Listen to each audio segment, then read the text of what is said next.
Memang coba lihat bagaimana godaan godaan iblis kepada Nabi Adam itu. Bagaimana, godaan apa, iblis ketika datang kepada Rasulullah SAW. Terus apa yang terjadi di kalangan para sahabat? Perpecahan, Pak Iwan. Memang memang itu, masuknya mereka tuh dari situ.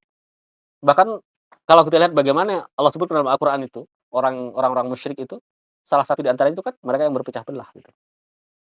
Wala takunu kalladzina tafarraqu wala takunu minal musyrikin, minal ladzina farraqu dinahum wa kanu syi'a, kullu hizbin bima ladaihim farihun. Kita apa saya gini Pak Iwan ya? Dan agak agak apa, agak kram, kesemutan. Enggak, masalahnya biasanya kalau gini nih saya lihat dalam TV Malaysia tuh nih pendekar gini nih.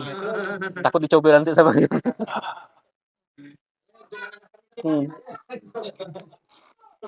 Kalau film-film Ramli itu kan deh beselannya kan gini nih. Pendekar tuh. Saya takut Bang Boy nanti coba nih pendekar. Pukul berapa ini gitu kan. Ya, terus yang terakhir, udah malam juga ya, jadi Pak Rewan yang lanjut yang terakhir, saya mendengar ya ada WA dari ikhwan kita yang ada di Sungai Batang dan sekitarnya ya. Musibah kemarin, Masya Allah, kita ucapkan innalillahi wa inna ilaihi raji'un. Allahumma indaka ahtasibu surati fajani fi fa'abdani khairan minha. Kejadian puting beliung. Ada rumah ikhwan kita yang kena di Sungai Batang. Dari Sungai. Pokoknya di sekitar sana lah ya, pinggir sana ya. Sampai ke Sungai Batang berarti? Iya, awalnya dari mana sungai ya? Semudun. Sampai ke jalan. Itu lebih parah ya. Nah, rumah ikhwan kita juga saya lihat cukup lumayan banyak juga yang telayang. Ya, yang kayak sampai kayak ambruk betul tuh memang kayak Semudun tuh kayaknya. Semudun. Ya, ini Pak Ikhwan yang namanya musibah. Inilah Masya Allah. Musibah itu gini, Allah itu kan maha berkuasa atas segala sesuatu. Maha menetapkan. Barangkali keimanan kita kepada Allah itu seakan-akan lebih banyak itu Allah maha pemberi rezeki. Gitu kan? Wah, itu kita hafal betul itu. Mohonlah kepada Allah, Allah memberi rezeki. Benar. Jadi kita tahunya itu Allah itu memberi rezeki itu aja. Padahal Allah memiliki sifat dan af'al yang sangat luas gitu ya. Terserah Allah mau berbuat apapun, berkehendak apapun. Nah, termasuk di antaranya Allah menetapkan suatu kejadian yang bisa jadi kejadian tersebut itu adalah musibah yang tidak kita inginkan. Ya, itu Allah yang punya kehendak. Kalau sudah begitu Pak Ikhwan, ini Allah uji kita nih. Uji apa nih? Uji mengimani Allah. Allah maha berkehendak menetapkan, menakdirkan. Ini sebenarnya sangat simpel caranya itu. Caranya gimana? Nerima. Jadi cara mengimani itu gampang. Terima. Wujudnya apa? Terima. Jadi kalau orang bertanya bagaimana sih cara kita mengimani Allah itu maha menetapkan? Terima. Terima. Ketika Allah menetapkan terjadi musibah seperti itu. Terima. Ketika Allah tetapkan kita jadi laki-laki. Jangan tak diterima. Ada orang tak terima itu kan? Dibuatnya macam-macam. Padahal kita sangat lucu nengoknya. Nah, awak tuh berkumis, suara gerau, kulit kasar, dipoles-poles pula. Itu orang tak terima. Allah maha berkehendak, Allah maha menetapkan, Allah mentakdirkan segala sesuatu yang dia kehendaki. Udah terima. Apapun itu. Allah takdirkan. Kita berasal kemudian lahir dari seorang ibu yang mungkin hitam, legam, pendek. Aku pengen semua macam itu, mancung, putih, besar, tinggi. Allah tetapkan seperti itu, terima. Allah tetapkan terjadi kejadian musibah itu, terima. Jadi awalnya itu terima. Nah, ini Masya Allah. Tetapi ini ternyata bahasa nerima ini tak gampang. Kadang-kadang itu kalau kita tertimpa musibah, nerimanya itu nanti ngomelnya dulu. Ngerauknya dulu, nangisnya dulu, paniknya dulu. Udah terkapar, tersadar baru kita terima. Ya Allah, Allah yang tetapkan. Padahal tadi itu sudah ninju dinding, sudah kata dalam hadis itu kan sampai ngoyak-ngoyak baju, sudah nyumpah nyerapah. Nah, itu awak tak terima berarti. Makanya penting sekali ketika terjadi musibah, kalau itu musibah ya, maka Allah sebutkan dalam Al-Qur'an tadi itu, "Inna lillahi wa inna ilaihi raji'un." Ini syarat kesabaran. Kalau orang tak ucapkan ini tertimpa musibah, dia bukan sabar. Karena begitu kan? Dia bukan sabar. Kalau ingin menjadi orang sabar, syaratnya satu. Ya setelah syarat yang lainnya, terima dan ucapkan ini.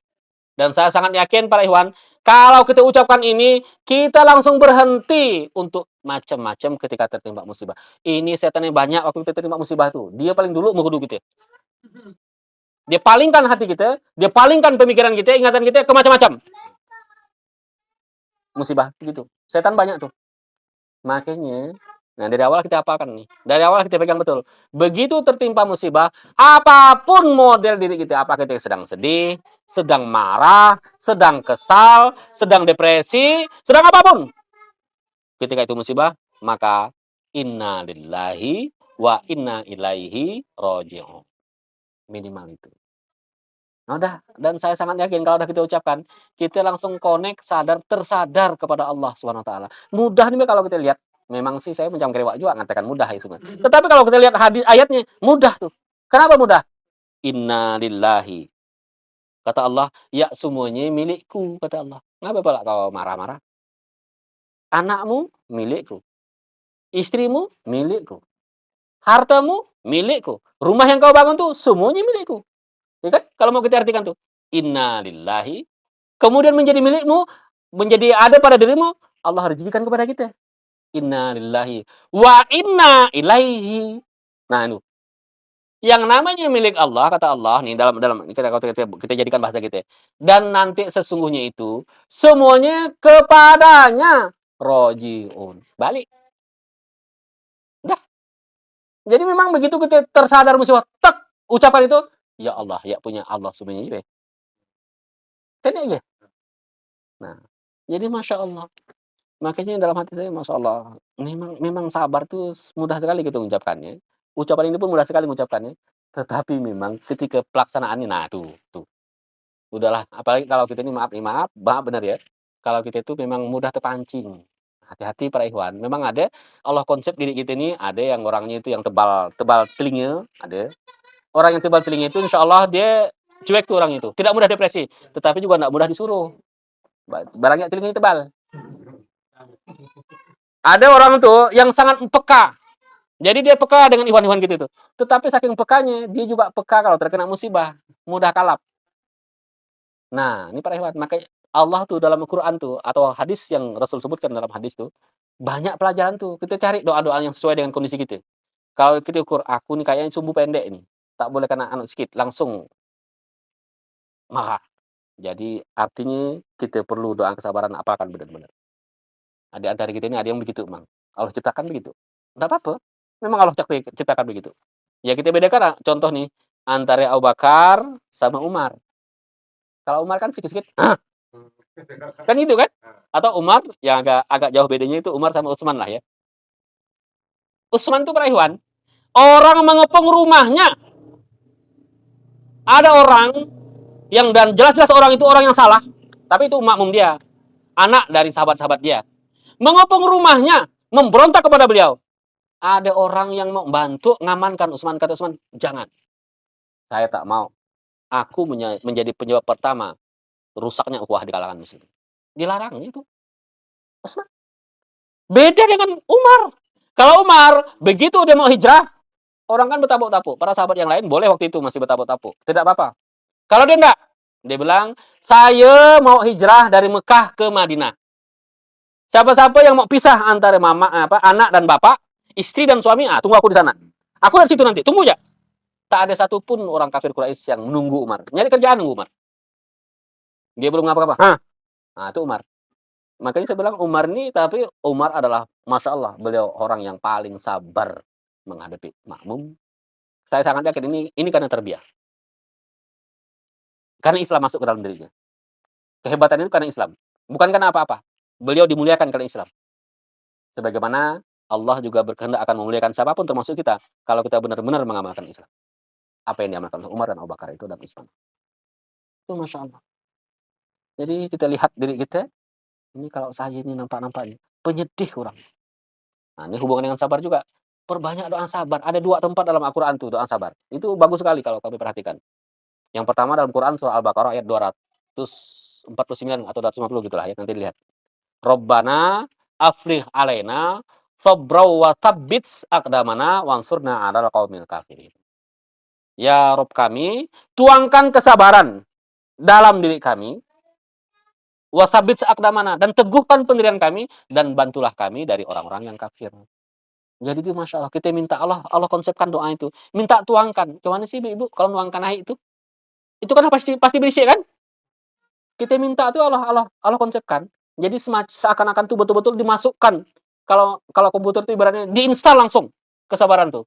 Makanya minta kesabaran tuh kepada Allah. Yang berikutnya lagi dalam Quran surah A'raf, doanya tukang sihir Firaun yang kemudian bertobat, yang menjadi mu'alaf. Itu sama. Rabbana afrigh 'alaina sabra wa tawaffana muslimin. Ya, jadi panjang pula ini. Ya, tapi begitu. Karena kalau nanti itu si istri itu mendapat uang dari hasil jerih payahnya, laki tak boleh nak minta. Boleh minta, tetapi kalau nggak dibalik nanti apa? Duit dia.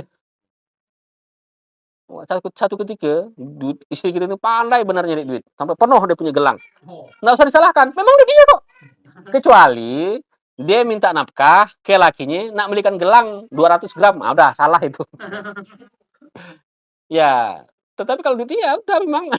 Cuman kan nanti hukum lain berbicara gitu ya. Hukum bergantung ada di situ. Tapi kalau perkara duit dia begitu. Begitu juga nanti ada juga orang yang menurut saya itu agak salah kaprah juga. Ada orang bilang begini, duit laki, duit istri. Enggak juga begitu. Mentang-mentang duit laki, duit istri, nanti semua duit laki diambilnya. Enggak juga begitu. Si suami itu punya kewajiban untuk menafkahi istri. Menafkahi, wajib. Apakah semua uang suami itu menjadi milik istri? Enggak, belum tentu. Di situ juga ada, bisa jadi sang suami itu sedang merencanakan sesuatu untuk usahanya. Silakan, enggak ada. Jadi saya termasuk yang tidak sependapat, kata kalau kawan kadang-kadang kan begini, kalau gaji dia itu dipegang sama istri. Enggak juga begitu kalau menurut saya. Yang wajib itu adalah menafkahi. Wajib menafkahi. Jelas. Tetapi apakah semuanya? Tidak juga begitu. Yang mengatur tetap suami. Mengatur pemberian uang itu tetap suami. Kalau kemudian dalam pengaturan itu suami menyerahkan kepada istri untuk ngaturnya, silakan. Tapi kontrol tetap kepada suami. Karena gini nih, suami itu langkahnya itu panjang. Maaf nih, yang ngatur infak tuh siapa? Laki ke bini? Laki. Kalau sampai yang ngatur infak tuh, maaf nih, ke bini, kalah sama beli kebutuhan rumah tangga. Padahal kalau kita sudah bicara infak, bicara jihad, itu kita sudah sebagian, bahkan mungkin lebih besarnya, itu adalah akidah yang bicara. Nah, kalau akidah yang bicara itu, yang paling dulu, insya Allah, yang paling dulu nangkap nih laki-laki. Memang anunya begitu, apa, mindsetnya itu, otaknya itu begitu, diatur begitu. Bukan hanya kita, zaman Rasul juga begitu. Fitrahnya begitu, nalurinya begitu. Memang harus istri. Dia yang tahu. Pak Rois atau siapa nih, bawa uang 50.000 ke pasar, kita beradu sama istri kita. Tetap lebih banyak dia, lebih lengkap dia. Sama 50.000 juga. Balik dia masih bisa dia ngasih anaknya kue. Kita kurang. Gimana itu? Sama sih. Belum. Iya, nah itu berarti memang tandanya mereka lebih paham tentang itu. Makanya nafkahkan, kasihkan ke dia. Tetapi kalau urusan jihad, makanya itu suami harus ngatur. Dalam uang yang kita miliki itu, ada uang jihad di situ, ada uang infak di situ, ada uang mungkin kita mau sedekah dengan orang tua kita, silakan saja. Nafkahnya wajib. Yang ngatur siapa? Tetap suami. Gitu.